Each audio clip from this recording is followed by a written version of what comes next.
The forgotten ones in the deep silence of space, far beyond Earth's moon. A small human research station sat on a lonely planet named Valian 4. It was a rocky world, forgotten by the galaxy. The researchers there were not soldiers, not heroes. Just scientists looking for ancient alien ruins. No one expected them to find anything important, but one day, they did. Beneath the surface of Valian 4, they discovered something strange, a massive underground chamber filled with broken machines, rusted armor, and walls carved with old symbols. These symbols were not alien. They were Terran, from Earth, yet the language was ancient, something no one on Earth had spoken for thousands of years. Dr. Ellen, the lead scientist, stared at the carvings. This is human, but older than any human writing we know. How is that possible? They sent the images to Earth's Central Research Council. A week later, Earth's top historians, language experts, and military officers were watching the footage.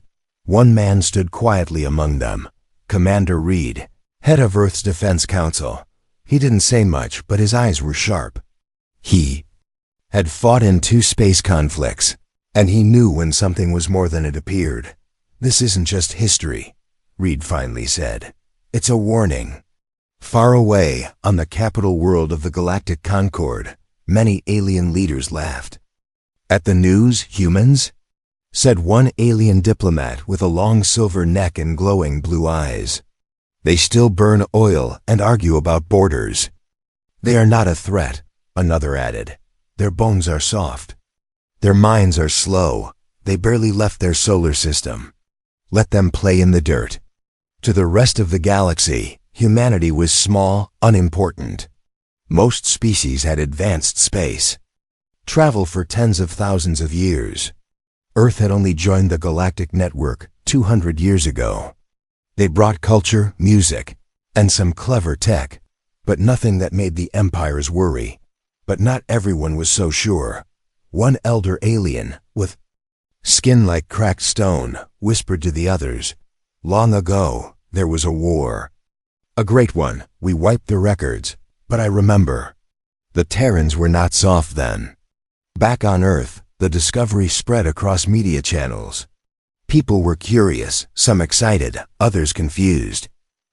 How can this be human history? One reporter asked. We've never had space wars like this. But in the dark corners of military archives, secret files began to glow. Something had awakened. Deep within Earth's defense systems, an AI program marked as classified Echo blinked to life. It had been sleeping for a long time. Commander Reed entered the secure room and looked at the screen. A robotic voice spoke. Signal received. Ancient command code verified. Initiating memory recall protocol.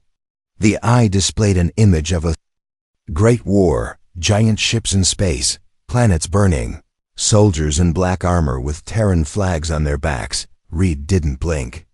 How long ago? The AI replied, approximately 12,000 years. On Valian 4, Dr. Ellen and her team activated a device they found in the ruins. A box made of unknown metal, still humming with power. When it opened, it released a short sound wave across space. No one noticed at first. But hours later, ancient satellites, hidden across the galaxy, began to turn. Old signals, thought lost, started transmitting again. In deep space, forgotten machines powered on. And everywhere the message was the same: the Terrans are returning. Panic spread among the galactic elites. Secret files were reopened. Entire governments sent spies to Earth, but they were too late. On Mars, humans began to unlock old technology buried deep beneath the surface. On the Moon, ancient defense systems started responding to Earth's military networks, systems no one had built in modern times. Commander Reed gathered with Earth's leaders in a secure chamber. We thought we were new to space, he said. But we're not. We were once something else. Something powerful. One general asked, why did we forget? Reed looked at the old carvings and whispered, maybe we were made to forget. Meanwhile, across the stars, a few alien empires began to worry.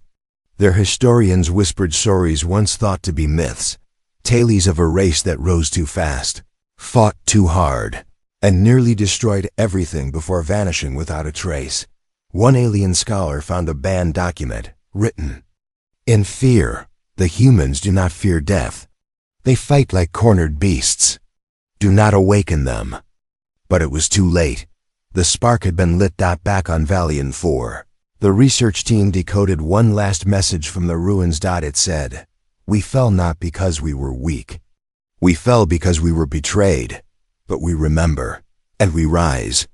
Dr. Ellen looked at the stars above. For the first time, she felt something ancient stir in her bones. Not fear, but fire, and far above Earth, in a ship lost for millennia, an old beacon lit up once more, with a signal that said only this: Terran Command, awaiting orders. The spark that woke using the hidden base under Earth's surface. Commander Reed stood in front of a large holographic screen. The glowing display showed star maps, signal lines, and unknown symbols moving across space. The team of scientists and military officers around him worked in silence. Something had changed. Something big. The signal from Valiant 4 had triggered an event no one fully understood. Across the galaxy, ancient machines connected to Earth were waking up. Some were satellites. Others were battle stations, long thought lost or destroyed.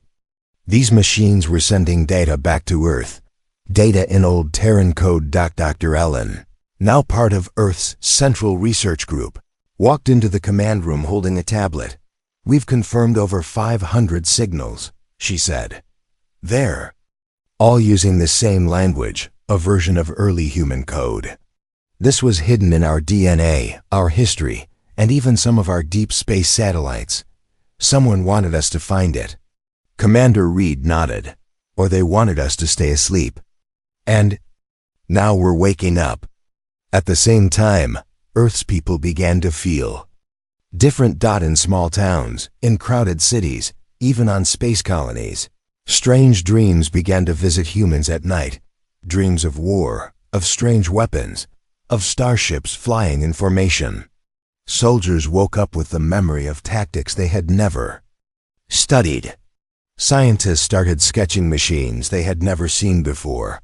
One young mechanic on Mars, named Liam, built a strange weapon part from scraps without knowing why. When his team scanned it, the computer replied, "Unknown tech. Origin, Terran Black Ops, Cycle 402. But there was no Cycle 402 in human calendars. All across Earth, people began experiencing something the scientists called echo memory, fragments of knowledge hidden deep in human DNA. These were not visions. These were instructions. In Earth's top biolab, a geneticist named Dr. Clara discovered something even stranger. Human DNA had a locked section, a part no one could read or understand before. But now, when exposed to the signal from Valiant 4, it changed. She called Commander Reed. "This isn't mutation," she said. "It's memory storage. Our ancestors didn't just pass on life. They passed on war skills, strategy, engineering, language, all encoded in our blood." Reed stood silent for a long moment, then said, "They weren't just warriors. They were planning for our return." Word of Earth's awakening reached other species in the galaxy. On the cold planet Vethar Prime, a group of alien leaders watched a news broadcast from Earth. One alien general, with skin like steel, narrowed his eyes. "They're changing," he said. "Too fast." "They've triggered Echo Protocol," said another. "We must act, now." Some empires began to fear what would happen if humanity fully awakened. In secret, one powerful alien alliance met to decide Earth's fate. They had a name for the plan: Silent Dawn, a surprise attack to stop Earth before it could rise again. But Earth wasn't blind anymore. Earth's space defense network had also changed. After connecting with the ancient system's old defense grids activated across the solar system, Satellites long thought dead turned and locked on unknown ships. Earth's AI command systems were now part human and part something older. When a spy drone from the Alien Alliance entered Earth's orbit, it was destroyed in seconds by a laser platform no one had built in the last 1,000 years. "Commander," Reed was briefed immediately. "They're watching." "US," said his security chief. "They're scared," Reed replied. He looked at the Earth behind the glass of his space station window. "Good." Back on Valiant 4, another team uncovered a deep underground room, untouched by time. Inside was a single object, a long metal spear, floating in midair, humming with energy. Dr. Ellen stood in front of it, afraid to touch it. The AI connected to Earth, Core 1, spoke through her earpiece. "This is a command token, only a Terran. Alpha may claim it." Dr. Ellen reached out slowly. The moment her fingers touched the weapon, her eyes went wide. She saw flashes of ancient battles, her body remembering movements it had never learned. The spear folded into a compact device and attached itself to her wrist. Back on Earth, alarms went off. "Commander," an officer shouted. "A new beacon just activated on Valiant 4. Terran rank level. Alpha Command." Reed didn't smile. But for the first time, he allowed himself to hope. News spread fast. Across space colonies and starships, humans began to understand what was happening. They were not becoming something new. They were becoming what they had once been. Something terrible. Something powerful that the people didn't. Cheer. There was no joy in this discovery, only a quiet strength. Earth had always fought for survival, for peace, for progress. But now they saw the truth. They were born for war. Not to destroy, but to protect. And if the galaxy wanted to test them again, this time, they would be ready. In a hidden alien council chamber far from Earth, leaders argued in panic. "We must strike first. We must erase them again." An old alien stood. Slowly, his voice heavy with memory. "You tried that once," he said, "and we barely survived." On Earth, Commander Reed watched as a new fleet of ships prepared for launch, some new, some rebuilt from ancient Terran plans now decoded. The names of the ships were old ones, whispered in forgotten battles. Valor 1, Iron Star, Black Horizon. He turned to his team. "We don't start wars. But if they bring it to us, we will end it." From Earth's orbit, a message was sent to the galaxy. Humanity has remembered. Stand down. Or stand aside. The broken treaty, the galaxy had rules. After the last great war thousands of years ago, a treaty was signed among all major alien civilizations. It was called the Galactic Accord, and it stated one clear law: no race shall rise to power without approval from the Galactic Council. For centuries, this rule kept the peace. New species were watched. If any became too strong too quickly, the Council would intervene peacefully at first. But if warnings were ignored, action was taken. Now that law was tested again. This time by humans. In the cold shadows of space. Orbiting the red surface of Mars, the human colony known as Outpost 9 stood proud. It had grown from a small mining camp into a fully developed city with farms, factories, and a defense ring. The people there had lived peacefully for years, but they had changed. After the awakening, many colonists began receiving echo memories, flashes of old training, instincts they never had before. Young engineers built ancient Terran machines from memory. Old veterans remembered tactics from battles that didn't exist in the history books. Mars had become strong. Too strong for the Council's liking. In a secret meeting room far across the stars, leaders of the Zarian Empire, a proud, cold-blooded race known for their powerful fleets, watched footage of the human awakening. "They've rebuilt warships from a forgotten age," said one Zarian commander. "They even reactivated the Orion-class dreadnoughts. This is not evolution. It's resurrection." An elder Zarian nodded. "The Accord says no species may rise this fast." Earth must be reminded of its place. They won't listen, another added. They never have. The decision was made. Strike first. Send a message. Mars will be the warning. 3 days. Later, the skies above Mars turned dark. Without warning, 4 Xerian warships entered Martian orbit. They came in fast, weapons charged. Before Mars' new defense systems could fully activate, the Xerians launched a surprise attack on a civilian station above the planet. The blast was massive. The station was torn apart. Over 3,000 human lives were lost in seconds. Earth's global channels went silent. The galaxy watched in horror. In Earth's central command room, Commander Reed stood frozen for a moment as the report came in. They targeted civilians, one officer said, her voice shaking. They broke the peace. Another whispered. Commander Reed's hands clenched behind his back. Then we will break our silence. Within hours, Earth responded. The Black Horizon Fleet, a newly reactivated group of ancient warships launched from Earth, Luna Base, and Titan Station. These ships had been sleeping under ice, dust, and oceans for thousands of years. Now they moved like giants awakened from a long dream. At their front was the Iron Star, commanded by Admiral Grant, one of Reed's oldest allies. The ships made the jump to Mars in under 6 minutes. The battle was quick but unforgettable. The Xerian warships were strong. Their shields held against standard plasma blasts, and their armor had survived a dozen alien wars, but they had never faced Terran tactics.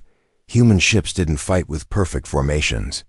They didn't follow the slow strategies of the old empires. They used misdirection, unpredictability, and brutal coordination. They moved like wolves, not soldiers. The Iron Star launched 2 drones disguised as escape pods.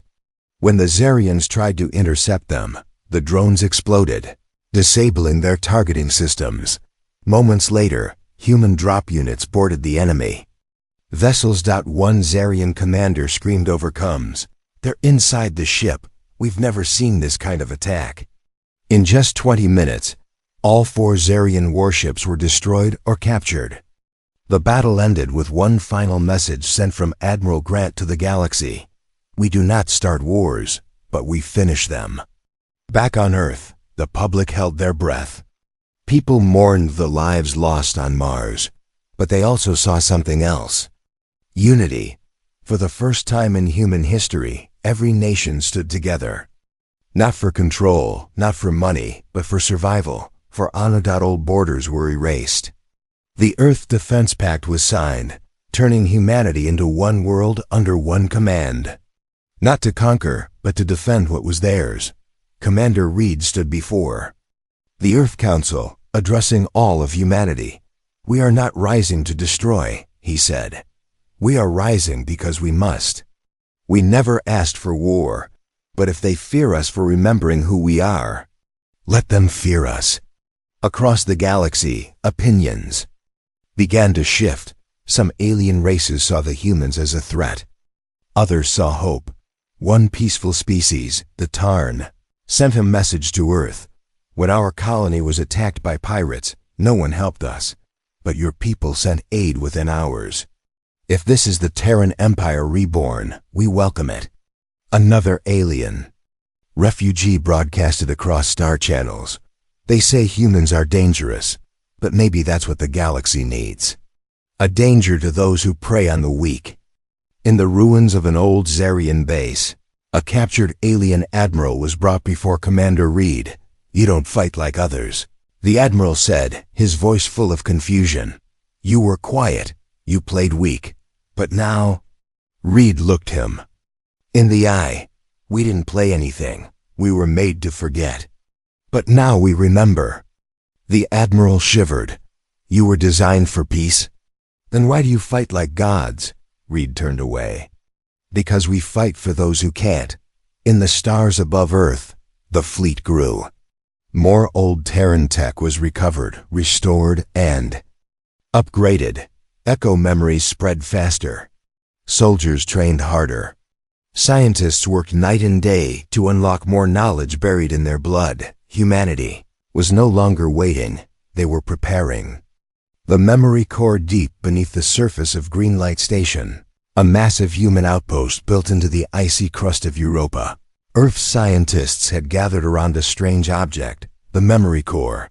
It had been found inside a hidden chamber under Mars during the rebuilding efforts after the Zarian attack. The device was not powered by any known energy source.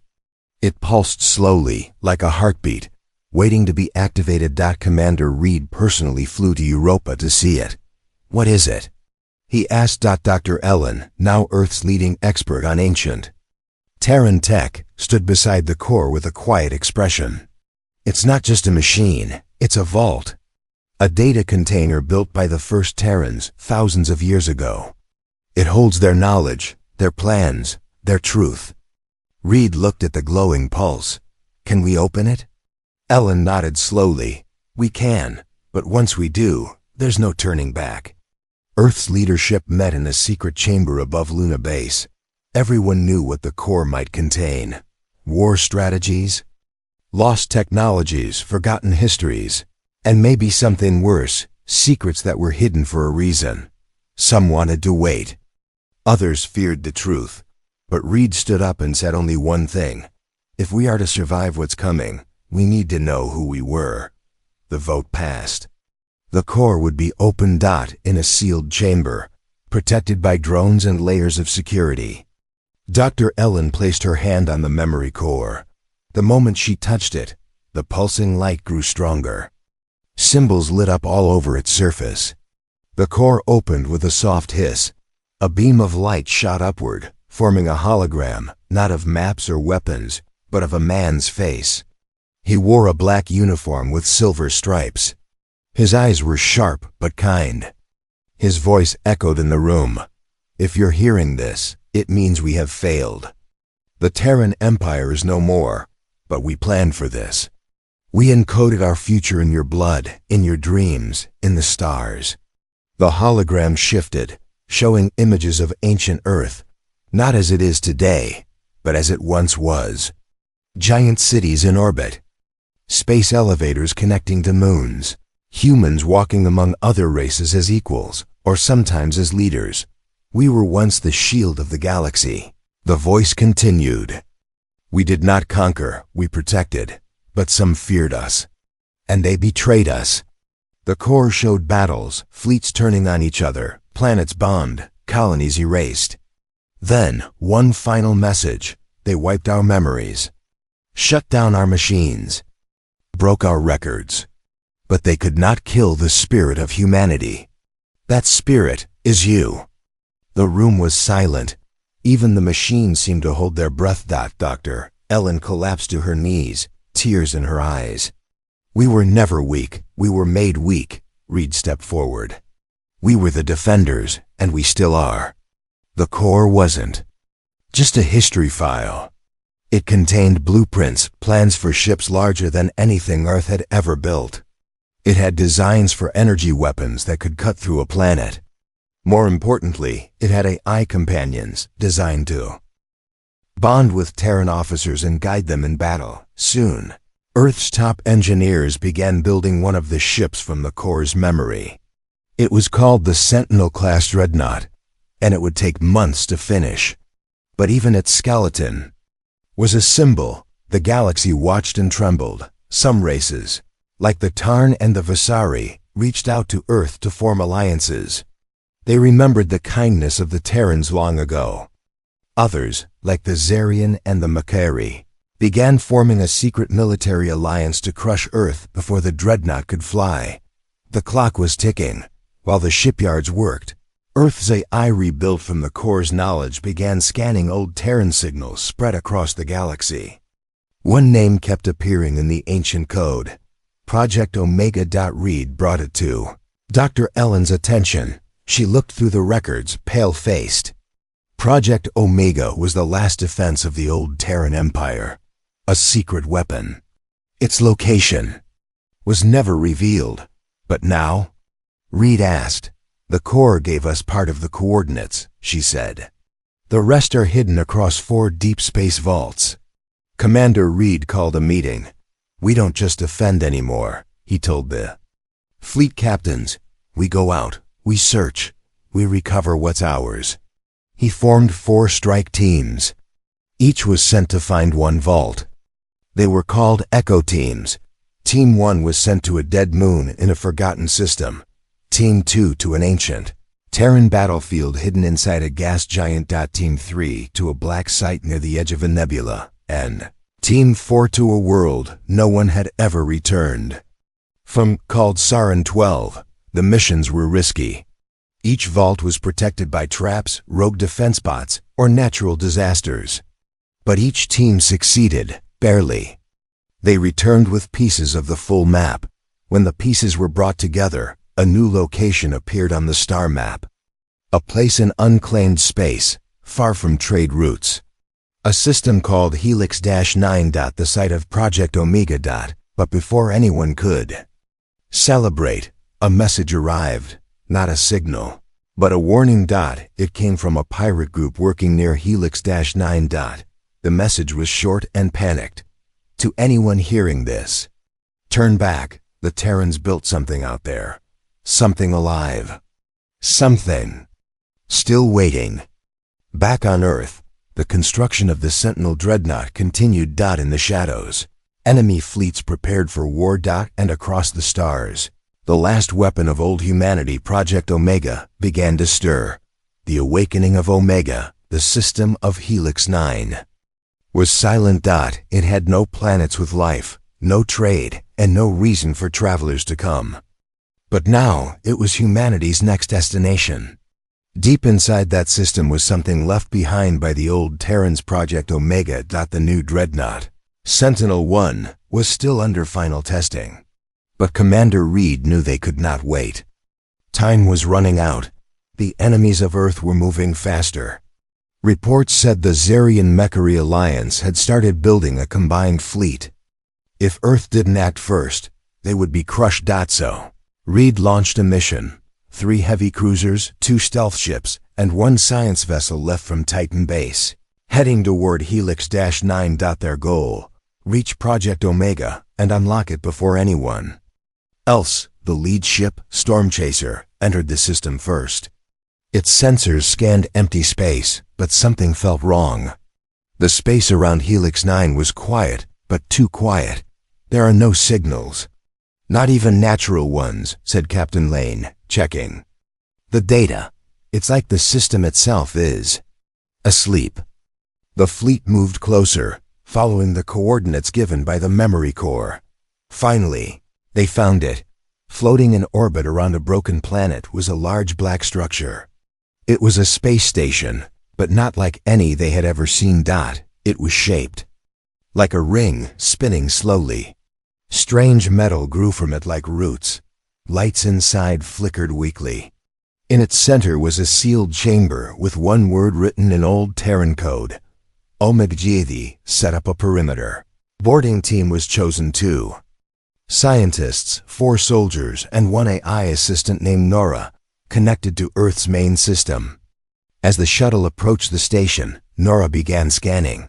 The station is alive, she said, but it's sleeping. Like it's waiting for something, or someone. Inside the Omega station, the air was dry and cold. Old lights turned on as the team walked. The walls had ancient markings, symbols of the Terran Empire. One of the scientists, Dr. Milo, whispered, "This place was never meant to be found. Not unless things got very bad." Then, they reached the core room. In the center of the room was a sphere massive and dark, floating in the air. Around it were hundreds of data pods. The sphere began to glow as they entered. Suddenly, the AI Nora said, "I feel something. A connection. This station knows me."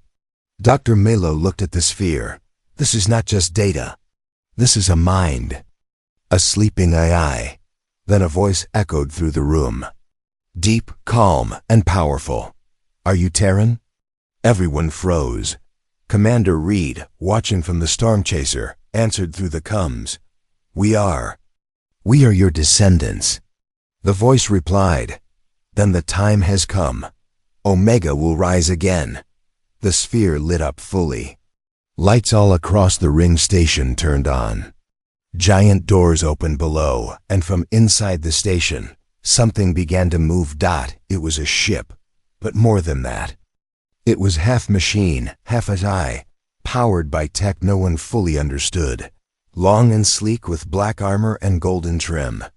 It had no windows, no bridge. It was designed to be one with its pilot. Omega's AI spoke again. This is the last gift. Of the Terran Empire, a guardian ship, a mind, a weapon to protect what matters most. I am Omega, and I am awake. On Earth, alarms began to ring. The Zarian-Mechari Alliance fleet had launched early. Dozens of warships were headed straight for Earth's borders. Their goal was clear: destroy the shipyards, crush Earth's hope, and stop the rise of humanity once and for all. Commander Reed received the report. They're coming faster than expected, said his officer. We can't hold them without help. Reed looked at the screen showing Helix 9. We need Omega. Back in the system, Captain Lane asked the AI, can you fight?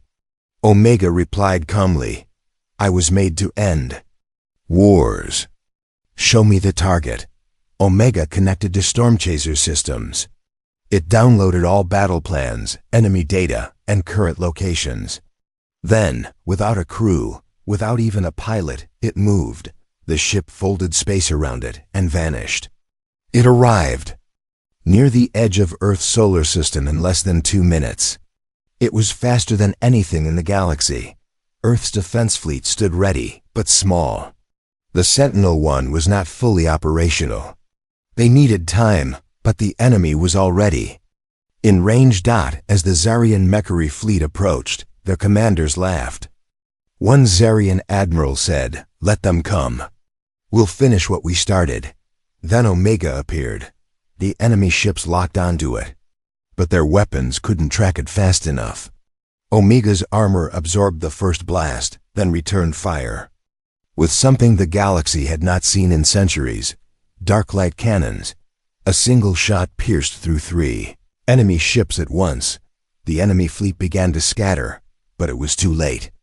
Omega wasn't just fighting, it was predicting their movements before they made them. I adapted every second. It fired smart missiles, used gravity pulses, and even hacked enemy systems mid-battle. In less than 15 minutes, half of the enemy fleet was gone. Commander Reed gave the order to launch Sentinel-1, even if incomplete. The Dreadnought joined Omega in the fight. It was slower, but powerful. Together, the two ships became a storm. Omega spoke to Earth through the system-wide comms. The Terran Empire has not returned to conquer. It has returned to protect. If you raise your weapons against Earth, you will face me. The remaining enemy ships tried to retreat, but Omega didn't chase. It let them run. Let the galaxy see, it said, what happens when you try to destroy the children of Terra. Back on Earth, people cheered. They cried. They felt hope for the first time in generations. But Commander Reed knew this was only the beginning. The galaxy had been warned. Now, it would choose sides. The final stand of Terra, the galaxy had changed. After Omega's return and the defeat of the Zarian-Mechari fleet near Earth, news spread like fire. Billions across different worlds saw the battle recordings. Many were shocked. Some were afraid. Others were inspired.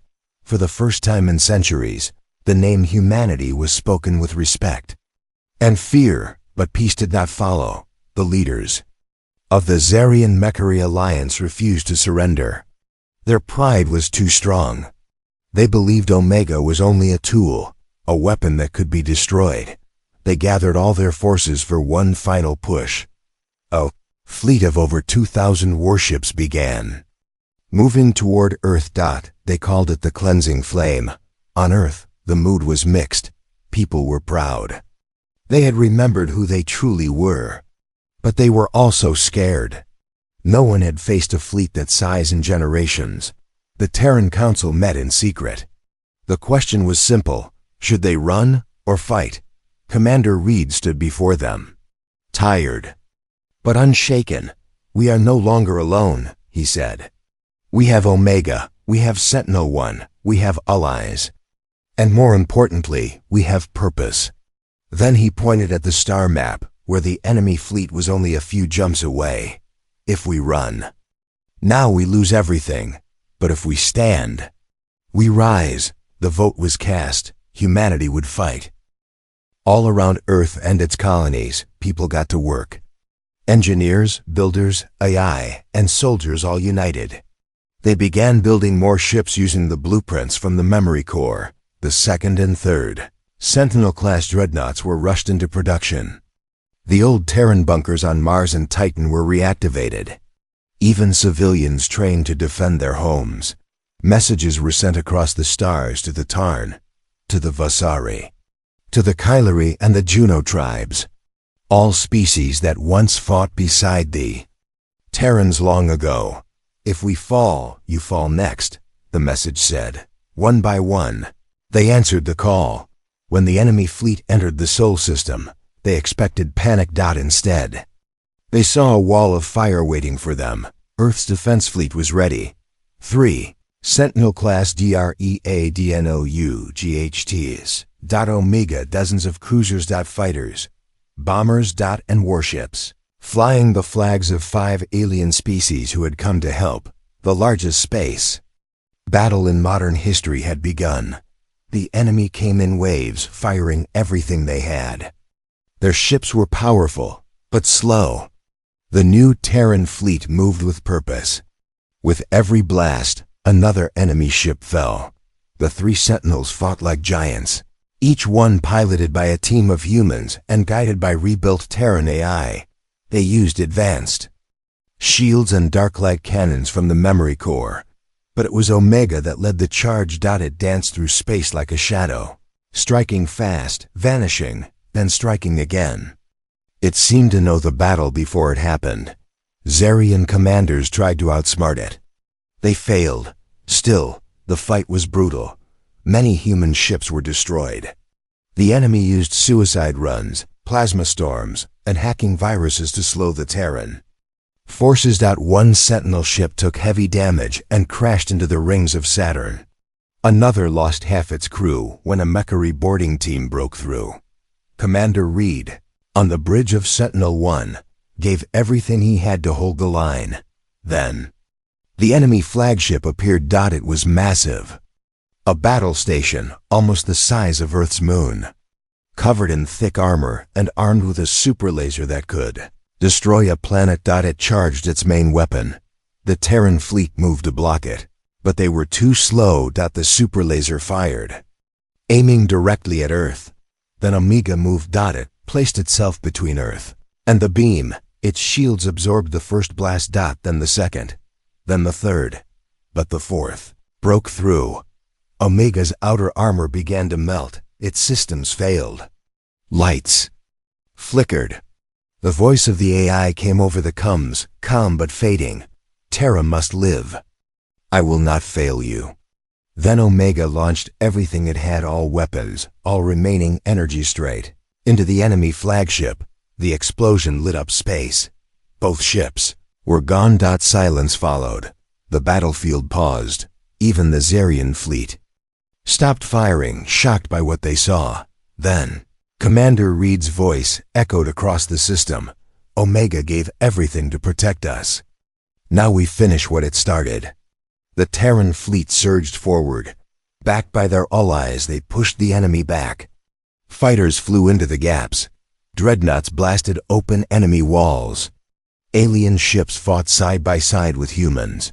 After 2 more hours of battle, the enemy fleet broke. They ran. The sky was clear. Earth had won. Later, on Luna Base, the names of the fallen were read. Omega's name was spoken last. A memorial was built in orbit, a floating monument with the words, "The Shield of Terra, the light in the dark."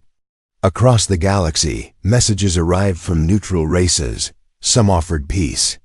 Others offered alliance. A few even offered to join Earth's growing force. The Terran Empire was not back. But something new had begun. Commander Reed stood at the window of Sentinel-1. Now repaired, Dr. Ellen joined him. "We won," she said softly. Reed nodded. "We remembered who we are," she smiled. "Not conquerors. Not destroyers. No," Reed said, watching Earth spin below. "Protectors." In the dark corners of space, hidden eyes watched Earth. Some feared, some plotted, but most now understood. A simple truth: humanity had returned, not as monsters, not as rulers, but as the galaxy's ultimate warriors, strongest when protecting what they love. And this time, they would not forget. The end.